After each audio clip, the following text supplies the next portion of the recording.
we have moved to another improvement of this goal setting theory, almost a systematic way of implementing this goal setting theory in an organization, which is called as the management by objective. Again, almost same as this goal setting theory, emphasizes participatively setting goals which are tangible, verifiable, and measurable, almost similar to this goal setting. But the only difference made here is the participatory approach. In the goal setting theory, the goals are set by the organization top management, and they will be communicating the goals to the low level people.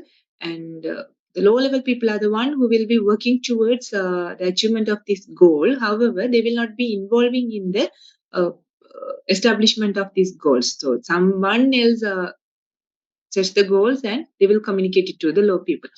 But when it comes to the management by objective, what is done is the goals are set in by a participative approach. So we are not only the management but also the employees who are involving in the implementation of the goals also will be participating in. They will be a part of the goal setting process. That is the goal setting, the management by objective. That is the only difference between this goal setting and the management by objective. Okay, so these are the things which we have covered in the previous class. Now we are moving to the next theory, the next contemporary theory of motivation, which is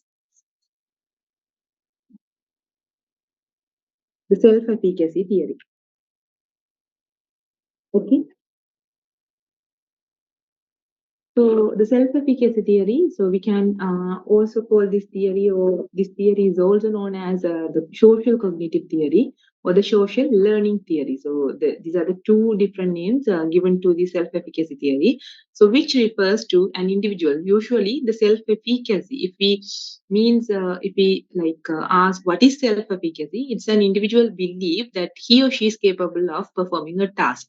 It's almost similar to the self-confidence. So, the simple term, we can say the self-efficacy as the self-confidence. That means if an individual is believing that he or she can able to, or he or she is capable of performing a particular task, she can do a task. If someone believes, if a girl believes that she can complete a particular task, she has the self-efficacy. She is high on the self-efficacy, almost similar to the self-confidence. Okay, so in difficult situation, the people with low self-efficacy are more likely to lessen their effort or give up altogether.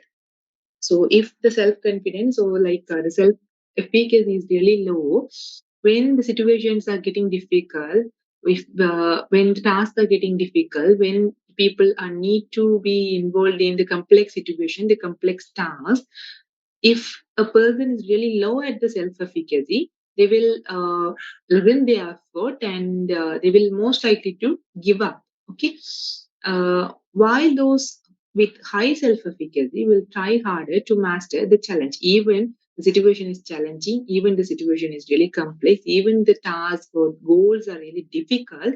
If a person is high in self-efficacy, he will try hard and he will put more and more effort on mastering the challenge. He will try hard to achieve the challenge or deal with the challenge. That is what the people with high self-efficacy will be doing. So self-efficacy can create the positive spiral in which those with high self-efficacy become more engaged in their task and then in turn increase the performance, which increases the efficacy further. So again, this will happen in a cyclical manner. So people with high self-efficacy. Form 59.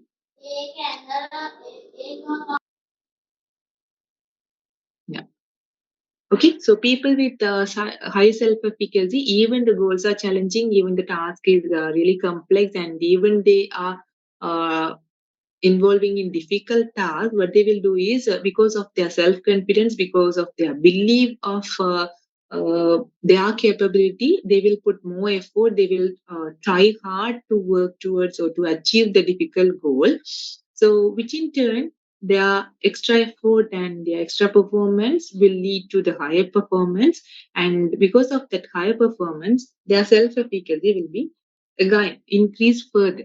Okay, So self-efficacy leads to the performance, and performance lead to the efficacy, and again efficacy lead to the performance. So this will happen in a cyclical manner. So how can the managers help their employees in achieving the high level of self-efficacy? So that means obviously the self-efficacy, the capability of the people is increasing the performance. So what the managers are expected to do is they have to do something to improve the self-efficacy of the employee. So what they can do for that? So by bringing the goal setting theory and self-efficacy theory, they can do something to their employees in order to increase the self-efficacy. So goal setting theory and self-efficacy theory, they don't actually compete each other. So they are complementing each other. So something from the goal setting and some components of the self-efficacy theory can be combined together, and they can act as a complements to each other. They are not competing each other. Okay, so the employees whose manager sets difficult goal for them, they will have a high level of self-efficacy and set higher goals for their own performance. So what the managers can do is, if we want to improve the self-efficacy, we can allocate the task which is really difficult, and they can set the goal for the particular employee which is really difficult to achieve. Then what the particular employee will do is they will again set higher goals or difficult goal for their own performance, and they will try hard. They will put more effort to achieve their own goals, which in turn their overall performance is going to be increased. So why setting difficult goal for people communicate your confidence in them? Because if we want to achieve the difficult goal, more and more effort is needed. That means if the confidence is there only, the people can put more effort and try hard. Okay.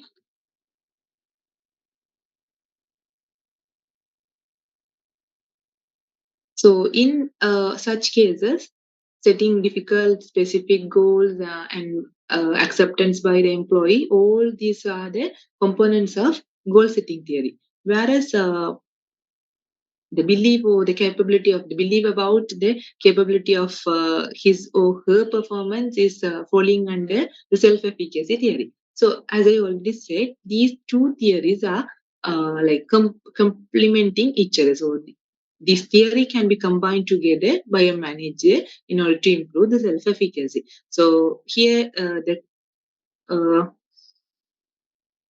the combination of two theories have been depicted. First, the individual has confidence that given level of performance will be attained, that he has high level of self-efficacy. He has a kind of confidence that I could able to do, I can do this task, I can do this task in a better manner, and that will lead to individual has high level of job for the task performance, since he's believing that he can or he or she can do or complete the task in a proper manner, in an effective manner. That will lead to the higher task performance, and also the individual set high level of goals for their performance. It can immediately lead to the higher performance, or else it can lead to the individual to set difficult goal for their own performance and reach that goal, and which in turn leads to the individually higher task performance. And again, the manager who is setting the specific goals, it can increase their confidence, or else of the individual. Again, which can improve, or the individual will be setting the personal goals for their own performance and leading to the high performance, or else without skipping this step, that the individual own performance goals, uh, they can directly lead to the high performance as well. So managers are setting on goals, and which is increasing the individuals or the employees' confidence, which is leading to that high task performance. So that is one path. Or else the managers are setting difficult goals, which leads the individual to set difficult goal for their own performance, and which is leading to a higher performance. That is another path. Or else the managers are setting difficult goals, individual that increases the individual confidence, and the individual will set own goals for their own performance, and which will lead to the high performance. So again, there are four different or three different ways. One is direct way, and the other one is also skipping the individual confidence and setting their own performance, and obviously leading to the high performance. And another one is incorporating all these four components and leading to the higher performance. Okay, so this is the joint effect of this goal setting theory and the self efficacy theory. on the performance of the employee. So researcher who developed the self-efficacy theory, which is uh, having four different ways where the self-efficacy can be increased. So the person who has developed that is the Albert Bandura, who has the one implemented or proposed this theory, the self-efficacy theory. He proposed that the self-efficacy, the confidence or the self-confidence of an employee can be increased through four different ways. The first one is enactive mastery. Second one is vicarious modeling. Third one is the verbal persuasion, and the fourth one is the arousal. These are the four different ways by which the self-efficacy of an individual employee can be increased. Okay, so enactive mastery, in the sense, this is the most important source of increasing their self-efficacy. So this has been identified as the most important source of increasing the self-efficacy by the scholar who is the Albert Bandra. So that means the enactive mastery means gaining the relevant experience with the task or job. You are not directly involving in the task for the first time. If you are like involving in the difficult task for the initial time, for the first time, now you are like doing a task, and the first time if you have been assigned a very difficult task, then you will not able to gain, or you will not able to like develop that self efficacy. You will be scared of the task, and sometimes you will not have the proper knowledge and experience to deal with that particular task. So what you can do is you can gain experience on doing the similar task. That is what the inactive mastery, gaining the relevant experience with the task and the job. So if you have been able to do the job in the past, that means experience in the sense you have to do the task in the past, and based on the knowledge that you gain from that experience only, you are trying to apply the same knowledge to the present task. That is what the experience will let you to do. Okay. So if you have been able to do the task in a successful manner in the past, obviously you are more confident that you will able to do the task in the future as well. Not only in the past, you can do the task in a successful manner in future as well. If you are doing the task properly in the past, same theory or the same skills can be applied here. And if you have made any mistakes in the past, you can rectify those mistakes, and you can do the task in a very successful manner in the future. That is the inactive mastery.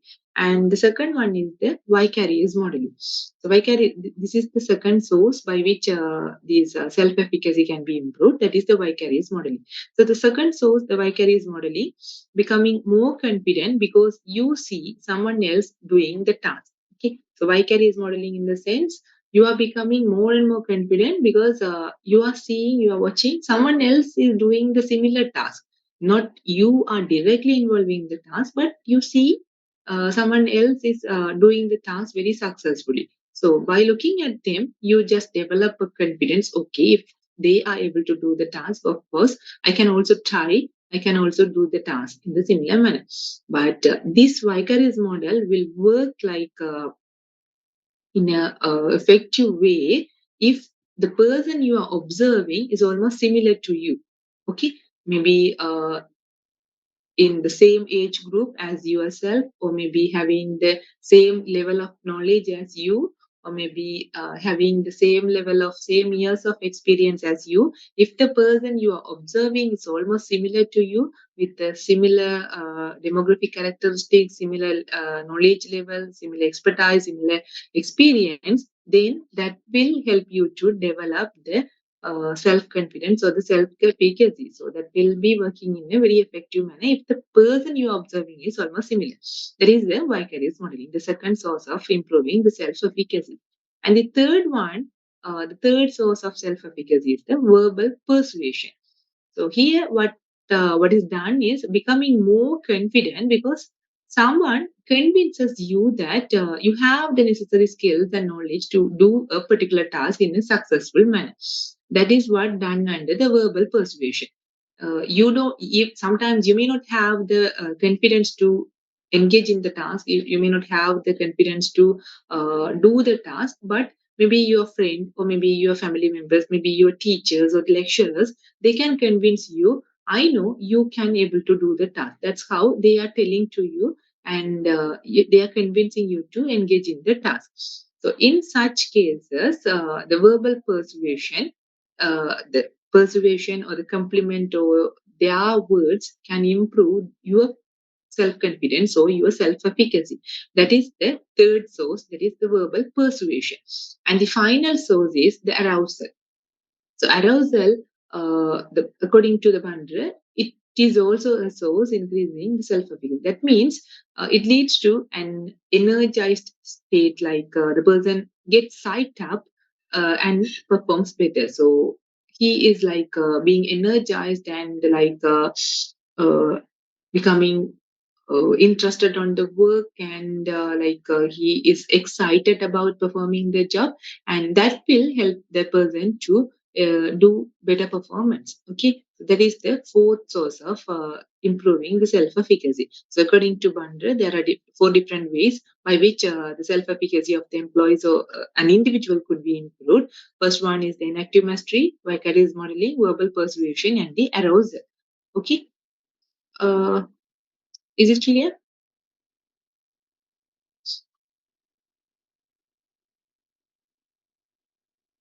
Is it clear or not? If you are clear, please raise your hands.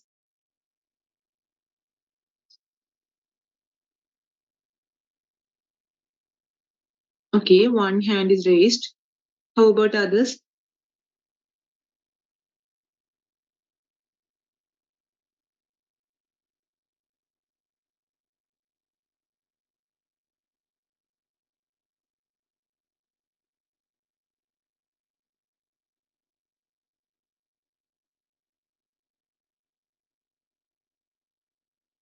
Okay, okay. Thank you for your responses. Now we will move to the other theory, that is the reinforcement theory. Okay, so other contemporary theory on motivation is the reinforcement theory.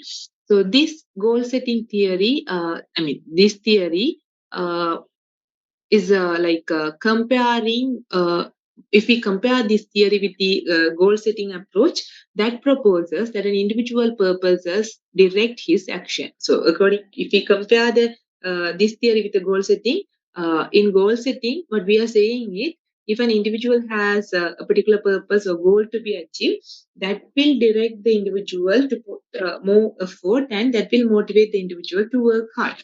So that is what the proposal of this goal setting theory. But when it comes to the reinforcement theory, which is like an opposite of this goal setting, so it uh, says that it takes a behavioristic view, okay, and it argues that reinforcement conditions the behavior. That means if someone wants to be motivated, some kind of reinforcement has to be given to the, has to be made to the particular person. So the two theories are clearly at odds philosophically. That means they are opposing each other.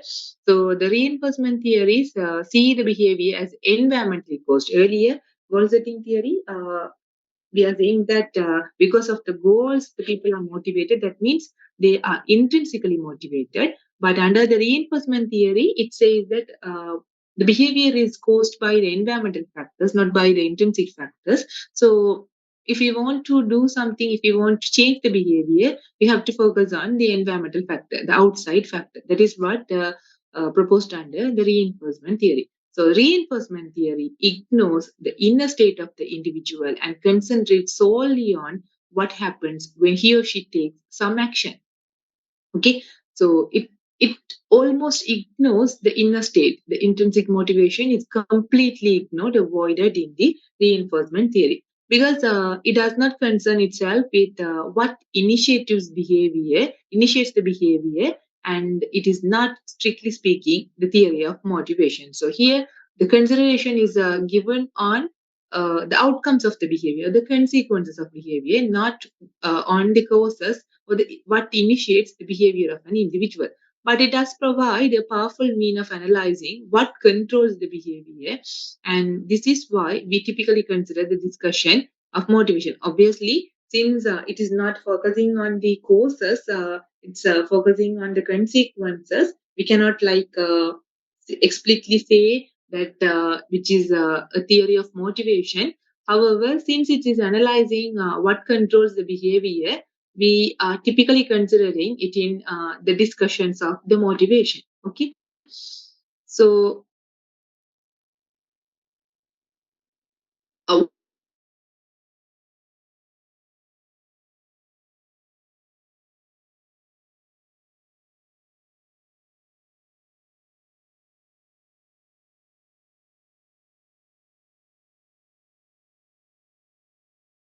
want or to avoid something they don't want. Okay, so the operant conditioning theory, it says that the people, they have the knowledge, they have the ability to behave in a certain way to get something they want to get, and to avoid something they want to avoid. That is what the operant conditioning theory says, that they have that ability. Okay, if you want to something, if you want to get something, you have the ability to change your behavior in a way to get the wanted thing. And if you don't want something, again, you have the ability to change the behavior in a way in order to avoid that thing. That is the operant conditioning theory. Unlike the reflexive or unlearned behavior, the operant behavior is influenced by the reinforcement or the lack of reinforcement brought about by its consequences. So here, how the operant behavior is decided, how the people are deciding about their behavior is because of the reinforcement or the lack of reinforcement. Okay, so sometimes the reinforcement is given, sometimes the lack of reinforcement is given. So therefore, reinforcement strengthens the behavior and increases the likelihood it will be repeated. So B.F. Skinner, one of the most prominent advocate of operant conditioning, argued that creating pleasant consequences to follow specific form of behavior would increase the frequency of that behavior. Okay, so if the consequences, if the people are perceiving the consequences of a certain behavior is pleasant, that it is going to create the beneficial effect on the people, then they will be increasing the frequency of the behavior. So by like engaging a certain kind of behavior by coming early or on time to the office, the people are being, if they know that some kind of rewards are there for going to the office on time, then they will be frequently repeating that behavior. But if they know that we will not gain anything from going early to the office, they will not going to be repeat that behavior. Sometimes they will come early, and sometimes they will come late. So that kind of deviations would be there. Okay, so the concept of operant conditioning was the part of Skinner's broader concept, that the earlier concept of the behavioralism, which argues that behavior follows the stimuli in a relatively unthinking manner. Okay, so here the people are behaving, or people are following the consequences, and based on the consequences only the behavior is determined. So here the stimuli is followed in a relative unthinking manner. So, in its pure form, the reinforcement theory ignores the feelings, attitude, expectation, and the cognitive, other cognitive variable known to affect the behavior. So, the reinforcement theory, what it says is, and what it does is, ignores the attitude, expectation, and the other cognitive variables. So, the cognitive variables are ignored here. Only the we are saying that the behavior is only caused by or affected by the consequences. We are not talking about the attitude, we are not talking about the expectation or other cognitive variable here. Okay, so only the behavior is determined by the consequences of it. If the consequences are pleasant, then people will be repeating the behavior. If the consequences are bad, or if the consequences are in a negative way, the people won't be repeating that behavior. Okay, that is what the reinforcement theory says. So individual can learn by being told or by observing what happens to the other people, as well as through the direct experiences. So much of what we have learned comes from watching the models, parents, teachers, peers, film, or the television. So individual, how they learn about this behavior is maybe they can like hear to the other people, they can listen to the other people what they told to them, and or else they can observe the behavior of the other peoples, like by looking at the other people, maybe their teachers, maybe their friends, their peers, their parents, or looking at some films or watching some films, they can know about the behavior, and they can like get some experiences, and based on that experiences they can behave in a certain way.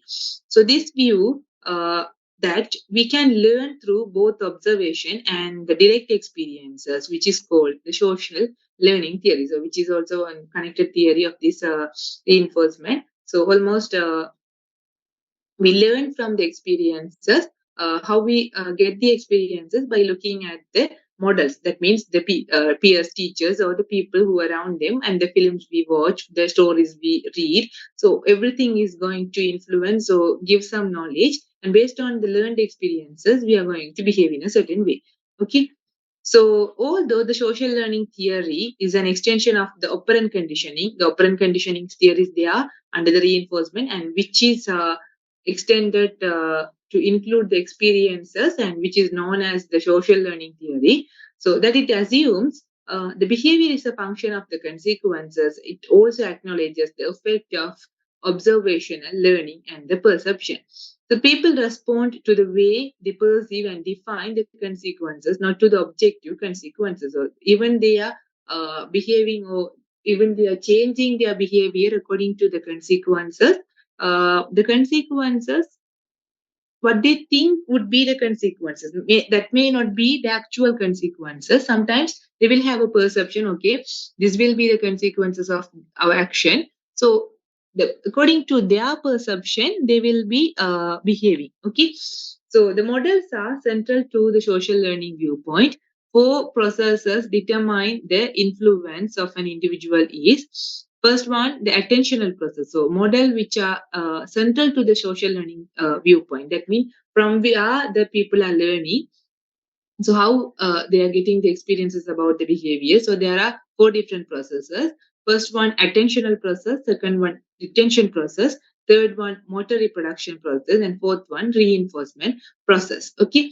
So the attentional process, in the sense, people learn from a model, that means maybe teacher, peer, or their bosses, only when they recognize and pay attention to the critical features. So they will not learn from each and everyone they see or they meet in their lifetime, but they will only learn from the models or the teachers or the peers to whom they recognize and pay their attention to their behavior, to the other people's behavior. Whatever the models or whichever the persons we are paying attention to, we will get something from their learning. So we tend to be most influenced by the models that are attractive. So if people are attractive, and with whom you are spending most of your time, uh, who are the people who are really important to you, and who are the people who are similar to yourself. Okay, so these kind of people can have some influence. The people will learn something from this kind of model. That is the attentional process. We are focusing on, we are giving our attention to a certain kind of models only. And the second process is the retention process. So a model influences depend on how well the individual remembers the model action after the model is no longer readily available. So you are being with a friend for 5 years, maybe in a hostel, but even you leave the hostel, even both of you left the hostel after the completion of the degree, you are not meeting with each other. The model, that means the person is not readily available to you. However, you still remember the behavior of that particular person. That is the retention process. Okay. The third one, the motor reproduction process. After a person has seen a new behavior by observing the model, watching must be converted to doing. Okay, that is the reproduction. Watching or looking at some person's behavior is not just enough to influence your behavior. So you have to reproduce it. You have to like behave in the same manner as the model has been behaved. Okay, so that is the motor reproduction process. And the final one, the reinforcement process. Behaving in a certain way at once is not again just enough. You have to reinforce the process. So you have to some individuals or someone has to be there to motivate you to behave in the same manner in the future as well. That is what the reinforcement. Some motivation has to be given to yourself. Okay. So this is the reinforcement theory. So where operant conditioning theory and the social learning theories are embedded within, or they are the subcomponents of this, the overall reinforcement theory. Is it clear?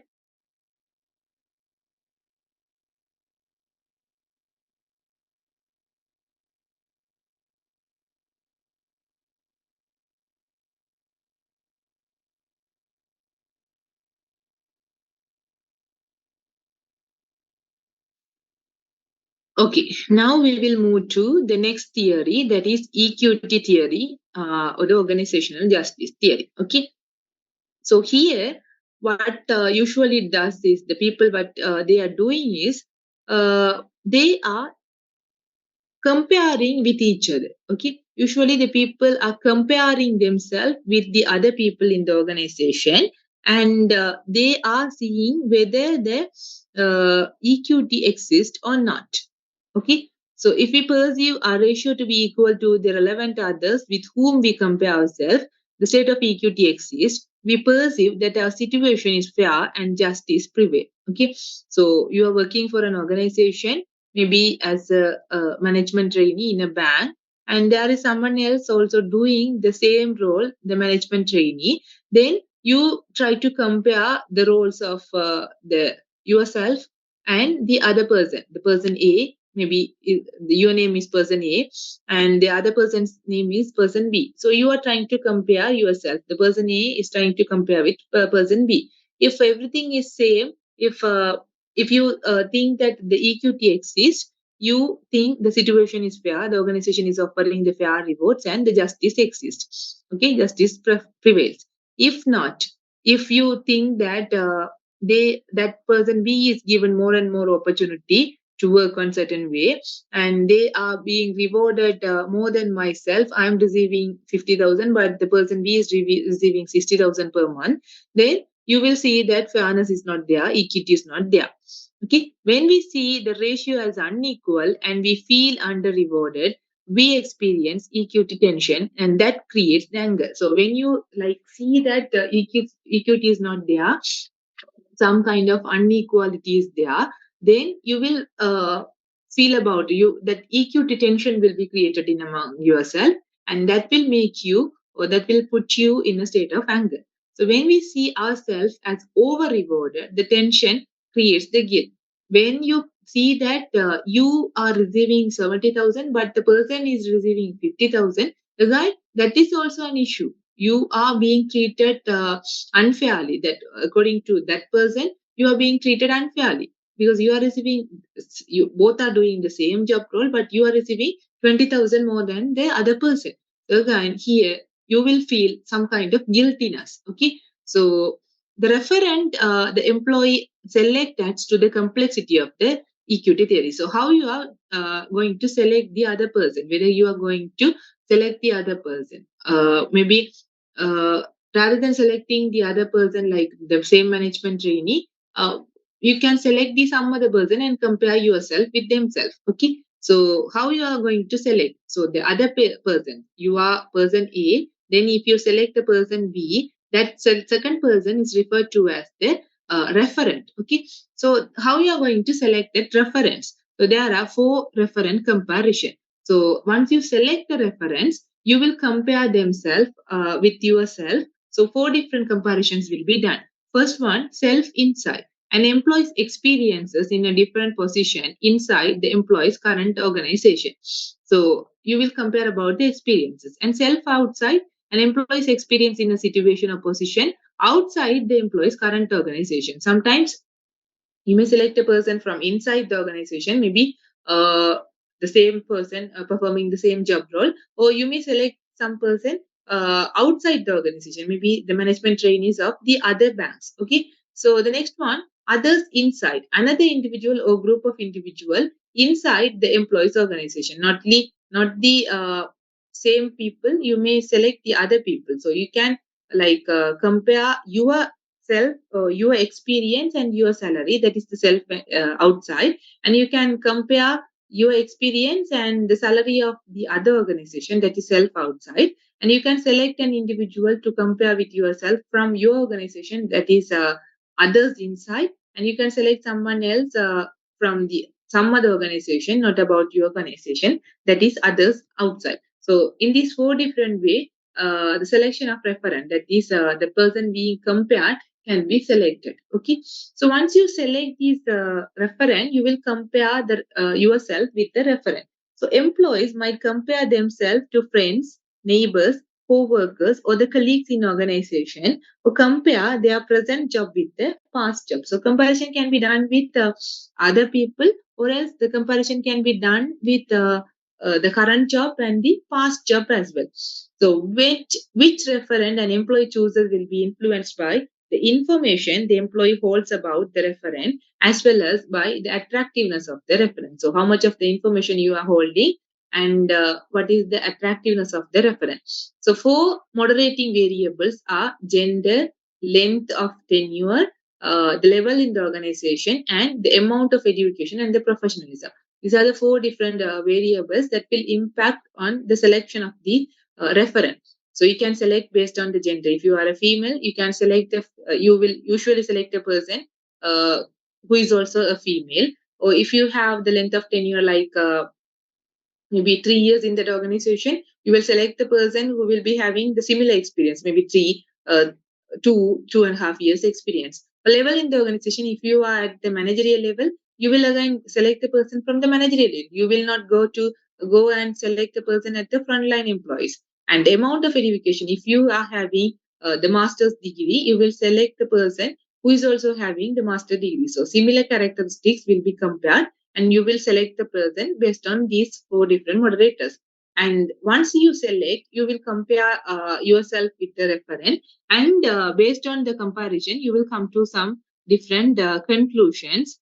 First one, sometimes you may think the inequality due to being under-rewarded. You are receiving rewards less than the referent.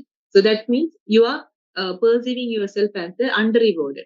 And if you receive the same rewards as the other person, you will see that okay, equity exists. If you feel that you are being rewarded more than the other person, you will feel like you are over rewarded. Okay, you will feel guilty. So once you like identify the inequality exists, what you can do to get out of those inequality? First, you can do six different things. First one, you can change the input. If you are if you are like comparing with the other person and thinks that you are being under rewarded, then you may think like, even I put more an effort, and even if I put hard work, they are going to unreward myself. So why should I put more effort onto the work? So that you will reduce your effort. That is the changing the input. Exert less effort if underpaid, or more effort if overpaid. So if you think that you are underpaid, you can lessen your effort. If you think that you are being overpaid than the other people, you have to increase your effort. Whatever it is, you can change your side. That means changing the input. The second one, changing output.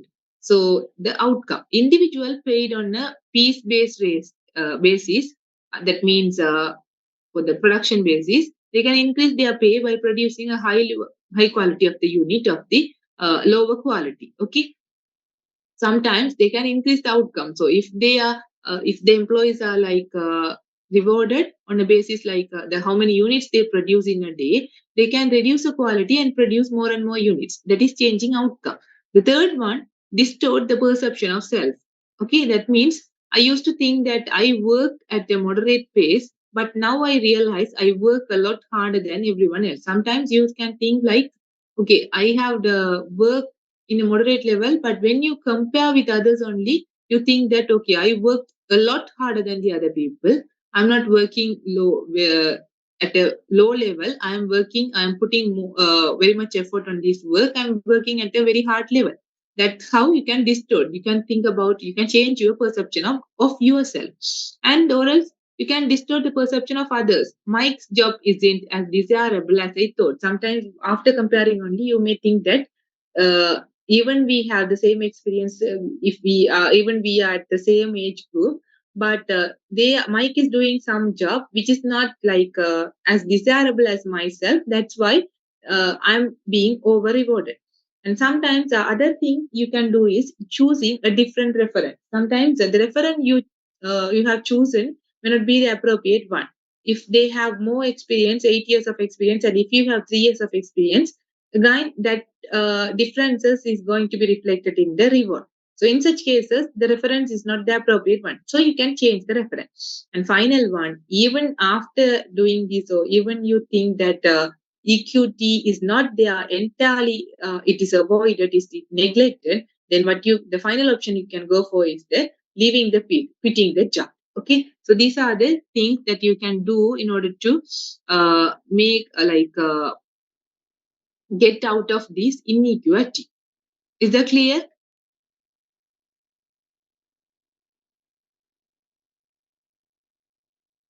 Anything to ask?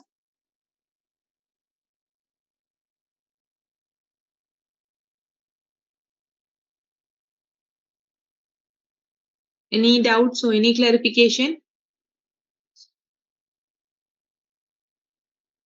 If you are clear, please raise your hands, everyone.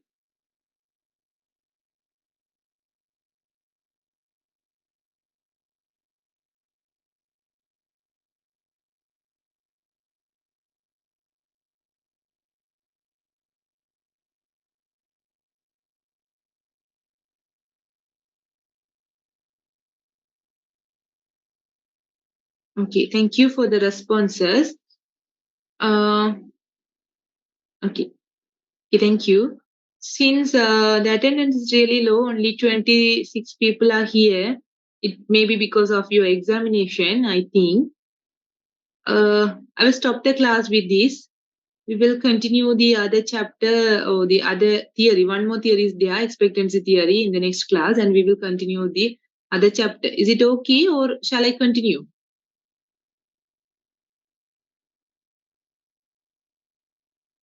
Shall I stop now and continue the remaining section in the next class? Or else, shall I continue? What do you prefer?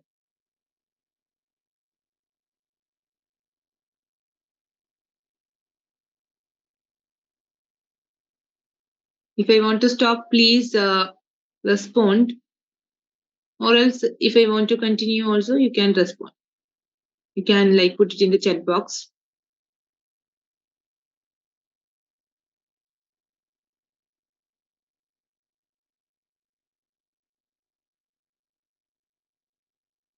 I didn't receive any responses. What is your preferences?